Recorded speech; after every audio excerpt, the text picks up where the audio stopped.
Uni Eropa baru saja mengesahkan kebijakan suaka kontroversial yang menetapkan sejumlah negara termasuk Mesir dan Tunisia sebagai wilayah aman guna mempercepat proses deportasi massal.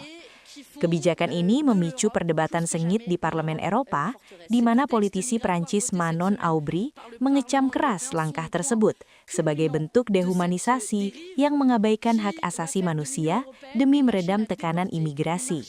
Dengan aturan baru ini, Uni Eropa kini memiliki wewenang lebih besar untuk menolak permohonan suaka dan mengusir migran ke negara-negara transit, sebuah langkah yang dinilai para pendukungnya sebagai solusi efisiensi, namun dianggap kritikus sebagai pengkhianatan terhadap nilai-nilai kemanusiaan Eropa.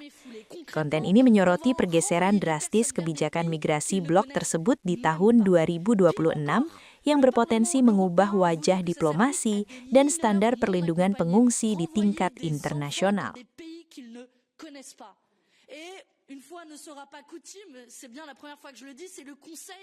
Qui en est venu à demander d'aller moins loin. Le second texte sur les pays d'origine sûre organise, lui, une discrimination pure et simple selon la nationalité.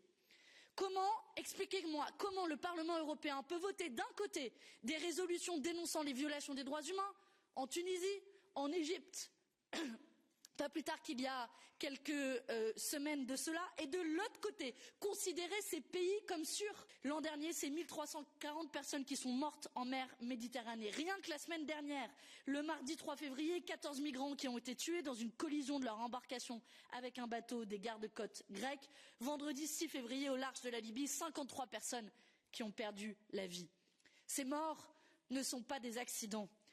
Ils sont le résultat direct de politiques européennes criminelles qui ferment les voies légales, criminalisent le sauvetage et transforment la mer en frontière mortelle.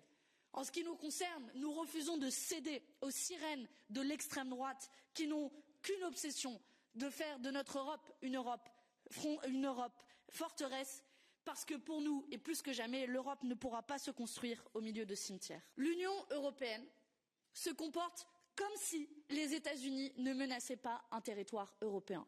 L'Union européenne se comporte comme si les États-Unis n'avaient pas publié une stratégie de sécurité nationale qui écrit noir sur blanc la volonté de déstabiliser l'Union européenne et son hostilité.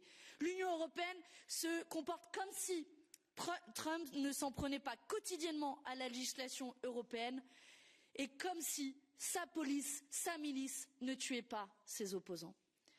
Et comme si de rien n'était, l'Union européenne va reprendre, et des groupes, des socialistes jusqu'à la droite, vont reprendre comme si de rien n'était cet accord avec les États-Unis, accord commercial qui n'aurait jamais dû exister, qui est profondément injuste, profondément inégal, et on ne peut pas faire comme si on avait la mémoire courte. Je vois tous ceux qui, des socialistes à la droite, continuent de faire un peu plus la révérence à Donald Trump, mais non, on n'augmente pas le commerce avec un État qui nous met le pistolet sur la tempe. Cet accord n'aurait jamais dû voir le jour. Il était asymétrique hier, il l'est encore aujourd'hui, et c'est des sanctions à l'égard des États-Unis que l'Union européenne aurait dû prendre. Jelajahi cara baru mendapatkan informasi. Download Metro TV Extend sekarang.